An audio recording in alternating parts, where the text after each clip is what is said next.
Greetings, fellow guitaralians. Jeff Weinberger coming at you here with a new guitar tutorial.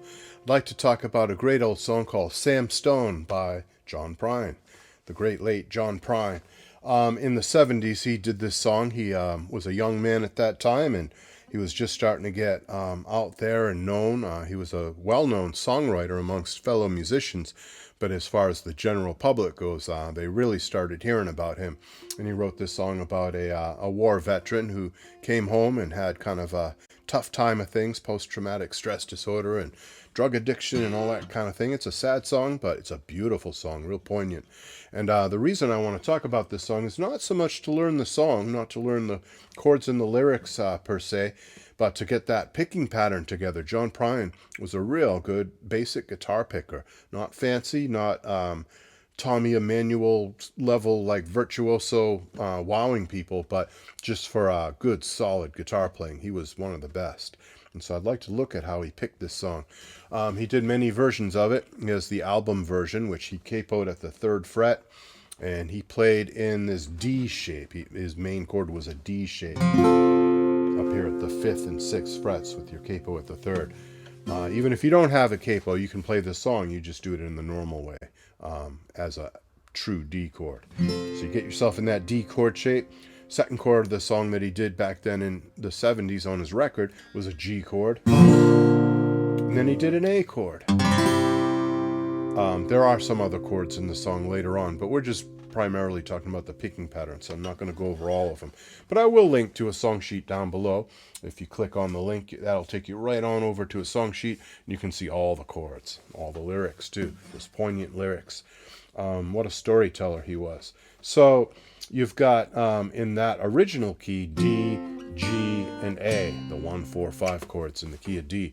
Later on, his voice got lower as he aged, and he did a beautiful version on this show. I think it was called Sessions at West 54th, which was a PBS concert series. They had respected performers come on and play on public TV.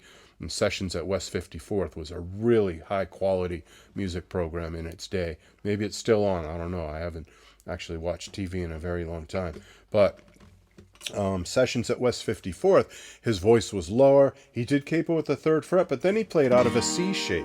And that puts the song in a lower.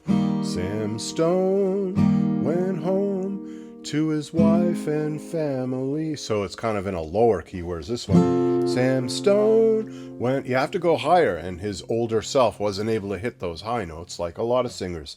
I can't hit any notes, no matter how old or young I am. But yeah, you could tell, with him and lots of artists, their voice gets lower as they age. And so their capo positions might change, and the key that they sing the song in might change. He lowered it. So this version that he did at West 54th there was C, F, and G. And so we're going to have different picking patterns to go with these different versions. Let me show you version 1, the one from his 70s album version. So you take a D chord and you pick it like this.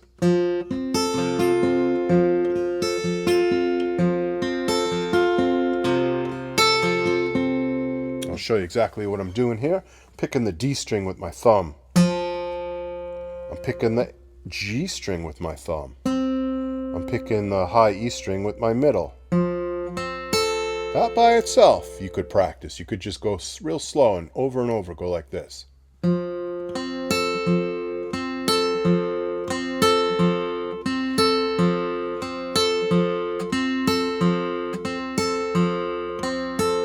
just get that together. And then we have the second half of it, which is D string with the thumb, a B string with the middle, and G string with the thumb. So your thumb is traveling. It's alternating between the D and G strings to get that Travis picking thing going.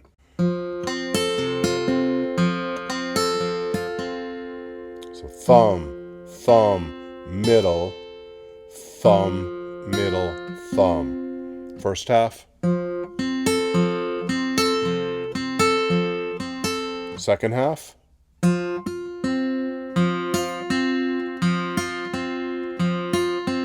Putting the two halves together.